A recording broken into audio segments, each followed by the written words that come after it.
যদি আপনি জীবনে সাফল্য পেতে চান তবে সাফল্যের পিছনে দৌড়ানোর প্রয়োজন নাই। শুধু যা ভালোবাসেন এবং বিশ্বাস করেন তা মন থেকে করুন। সাফল্য নিজে থেকেই আপনার কাছে ধরা দিবে। জীবনে সফল হতে চাইলে দুটি জিনিসের প্রয়োজন, একটা হলো জেদ আর একটা হলো আত্মবিশ্বাস। আসসালামু আলাইকুম, কেমন আছেন সবাই? Welcome to my channel Meghna's dream. নতুন আরেকটি ভিডিওতে সবাইকে স্বাগতম। আজকে আপনাদেরকে নিয়ে যাব সৌদি আরবের কিং ফাহাদ জাতীয় গ্রন্থাগারে। সৌদি আরবের রিয়াদে অবস্থিত একটি গুরুত্বপূর্ণ সাংস্কৃতিক প্রতিষ্ঠান এবং তথ্যের বিশাল উৎস, যা 1990 সালে প্রতিষ্ঠিত হয়। এই যে আমরা সবাই এখন গাড়িতে উঠে গেছি। আমরা এখন চলছি সৌদি আরবের কিং ফাহাদ লাইব্রেরির উদ্দেশ্যে। আমাদের বেবিরা তো খুব খুশি, এমনিতে তো জানেন ওরা বাইরে আসলে প্রচুর খুশি হয়। আর আজকে সূর্যটা দেখেন, মাশাআল্লাহ কত চমৎকার লাগছে। যেতে যেতে এই সুন্দর একটা মুহূর্তের সাক্ষী হয়ে গেলাম। সূর্যটা এখন অস্ত যাবে। মাশাআল্লাহ চমৎকার একটা দৃশ্য। আপনাদের কাছে কেমন লাগছে অবশ্যই জানাবেন। কিন্তু পরন্ত বিকেলের এই দৃশ্যটা দেখে আমার রবীন্দ্রনাথ ঠাকুরের গোধূলি লগ্ন কবিতাটা বারবার মনে পড়ে যাচ্ছিল।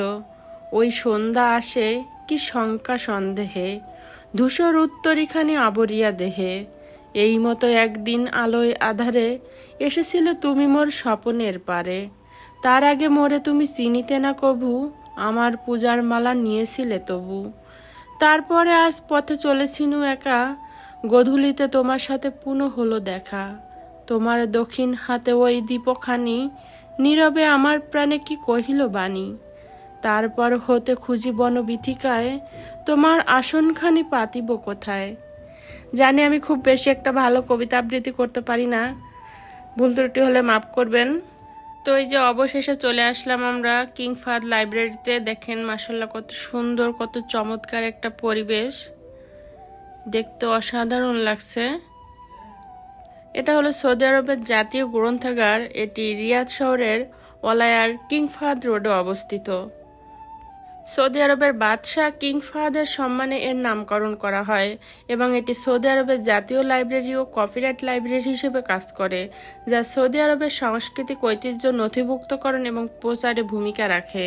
1983 সালে কিং ফাহাদ সিংহাসনে আরোহণ করলে রিয়াদের জনগণ তাদের ভালোবাসা ও আনুগত্য প্রকাশের জন্য একটি স্মারক স্থাপনার প্রস্তাব দেন। এই আবেগ থেকে জন্ম নেয় এই লাইব্রেরি। সৌদি সরকার এই প্রস্তাবকে সমর্থন করে।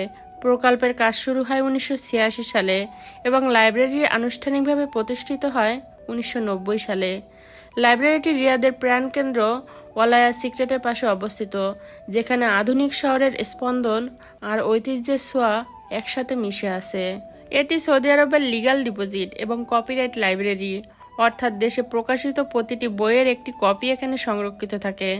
লাইব্রেরিতে রয়েছে প্রায় 24 লাখেরও বেশি তথ্য সামগ্রী, যার মধ্যে রয়েছে দুর্লভ পাণ্ডুলিপি, গবেষণাপত্র এবং বিশিষ্ট ব্যক্তিদের ব্যক্তিগত সংগ্রহ।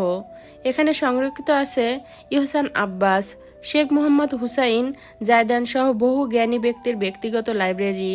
লাইব্রেরি ভবনটি আধুনিক স্থাপত্য শৈলীতে নির্মিত, যেখানে আরবি অলঙ্করণ, মার্বেল এবং একটি প্ল্যানেটারিয়াম যুক্ত ছাদ রয়েছে। এটি ঐতিহ্য ও আধুনিকতার অপূর্ব সংমিশ্রণ। 2013 সালে লাইব্রেরির পুরনো ভবনকে ঘিরে একটি নতুন কিউব আকৃতির ভবন নির্মাণ করা হয়, যাতে পুরনো ঐতিহ্য রক্ষা পায় এবং আধুনিক প্রযুক্তি যুক্ত হয়। এই লাইব্রেরি তৈরি করার পিছনে কিং ফাহাদ নিজেই রয়েছেন, যিনি জনগণের আবেগকে সম্মান জানিয়ে এই জ্ঞান ভাণ্ডারের অনুমোদন দেন। লাইব্রেরির নির্মাণ ও পরিচালনার দায়িত্ব নেন রিয়াদ শহরের সেক্রেটারিয়েট। বর্তমানে এর পরিচালক হলেন ফয়সাল বিন সালমান আল সৌদ। এক কথায় অসাধারণ, চমৎকার সুন্দর একটি জায়গা। এখান থেকে নিচের লাইব্রেরির অংশে যাওয়া হয়। যেহেতু আমরা রাতের বেলা আসছিলাম, সেজন্য এই গেটটি বন্ধ ছিল, সিঁড়ি দিয়ে নেমে যাওয়া হয়। দেখেন মাশাআল্লাহ কত চমৎকার একটি দৃশ্য। সারি সারি খেজুর গাছ লাগানো আছে। খেজুর গাছগুলোকে অপূর্ব সুন্দর মনে হয়, আর চারিপাশের পরিবেশটাও মাশাআল্লাহ কত সুন্দর। লাইব্রেরির সামনের এই জায়গাটাতে বাচ্চারা খেলাধুলা করে, বিভিন্ন লোক আসে এখানে, পরিবার নিয়ে ঘুরতে আসে। আর এই টাওয়ারটাকে দেখেন কত অপূর্ব সুন্দর লাগছে, মাশাআল্লাহ দেখলেই চোখটা জুড়িয়ে যায়। সৌদি আরবের এরকম চমৎকার সুন্দর সুন্দর দৃশ্য আমি আপনাদেরকে দেখাবো, অবশ্যই আমার সঙ্গে যুক্ত থাকবেন। আমার ভিডিও আপনাদের কাছে কেমন লাগে কমেন্টে বলে যাবেন। যদি ভালো লাগে চ্যানেলটা সাবস্ক্রাইব করে দিবেন আর পাশে থাকা বেল আইকনটা অন করে রাখবেন, তাহলে পরবর্তী ভিডিও আপলোড করার সাথে সাথে আপনাদের কাছে নোটিফিকেশন পৌঁছে যাবে।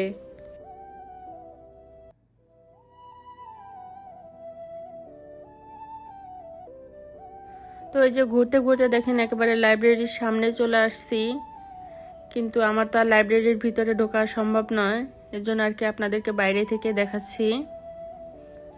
ভিতরে এখনো সৌদিরা আছে, অনেক লোকজনও আছে, আমি আপনাদেরকে বাইরে থেকে দেখালাম।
লাইব্রেরির সাথে সাথে এই প্লেগ্রাউন্ডটাও কিন্তু একেবারে মন্দ না, খুব বেশি বড় একটা জায়গা না, অল্প একটু জায়গার ভিতরে আর কি। তারপরে কিন্তু মাশাআল্লাহ দেখতে চমৎকার, খুব সুন্দরভাবে সাজিয়ে রেখেছে। বাচ্চারা কিন্তু অনেক মজা করে। একটা ভিডিও তৈরি করতে অনেক কষ্ট হয়, দয়া করে কেউ ভিডিওটা স্কিপ করবেন না কিংবা হাফ দেখে রেখে দিবেন না। আপনাদের কাছে অনুরোধ রইল সকলে ভিডিওটা ফুল ওয়াচ করবেন আর আপনারা এই লাইব্রেরি পার্কটা দেখতেই থাকুন। এই যে দেখেন বাচ্চারা কত সুন্দর করে মজা করে খেলছে, শুধু বাচ্চারা না বড়রাও কিন্তু খেলছে। আসলে এরকম একটা সুন্দর জায়গা আসলে সবারই মন চায় একটু খেলাধুলা করতে।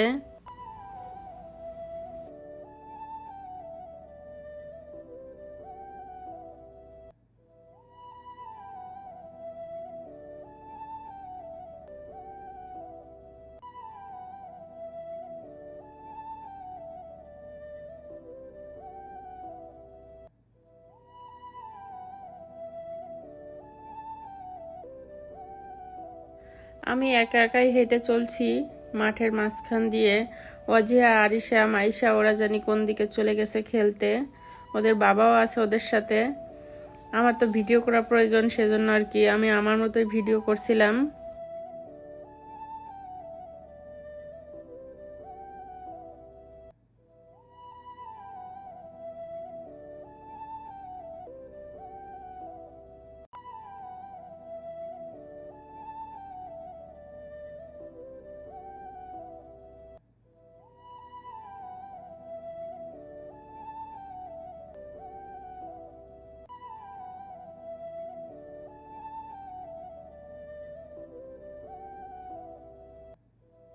তো অনেকক্ষণ হাঁটাহাঁটি করলাম, একটু ক্লান্ত হয়ে গেছিলাম, তাই আর কি বসলাম।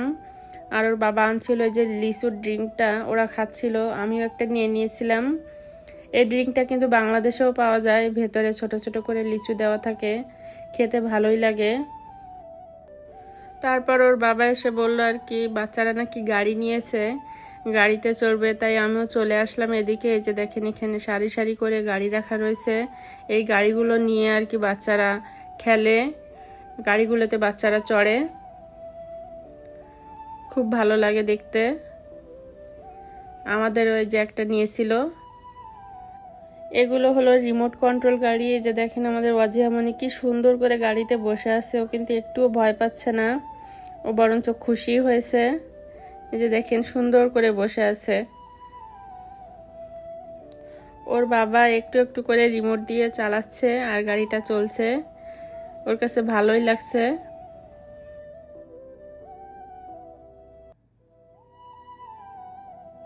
তারপর এই যে আরিশাও বললো যে আমিও উঠবো, সেজন্য আর কি ওকেও উঠাই দিল ওর বাবা। যে দেখেন এখন দুইজনে কি খুশি, হাসতেছে, খুব মজা পাচ্ছে গাড়িতে উঠে। আসলে বাচ্চাদেরকে এরকম খুশি হতে দেখলে আমাদেরও ভালো লাগে, ওদের খুশি তো আমাদের খুশি। খুব খুশি হয়েছে আজকে গাড়িতে উঠে দুইজনে। আপনাদের কাছে কেমন লাগছে অবশ্যই জানাবেন, কিন্তু আপনাদের একটা মূল্যবান কমেন্ট আমার কাছে অনেক গুরুত্বপূর্ণ। আপনারা আপনাদের মতামত জানিয়ে যাবেন কমেন্টের মাধ্যমে। আজকের মতো ভিডিওটা এখানে শেষ করব। দেখা হবে পরবর্তী কোনো ভিডিওতে। সে পর্যন্ত সবাই ভালো থাকবেন, সুস্থ থাকবেন। সবার জন্য রইল অনেক অনেক শুভকামনা। আল্লাহ হাফেজ। আসসালামু আলাইকুম।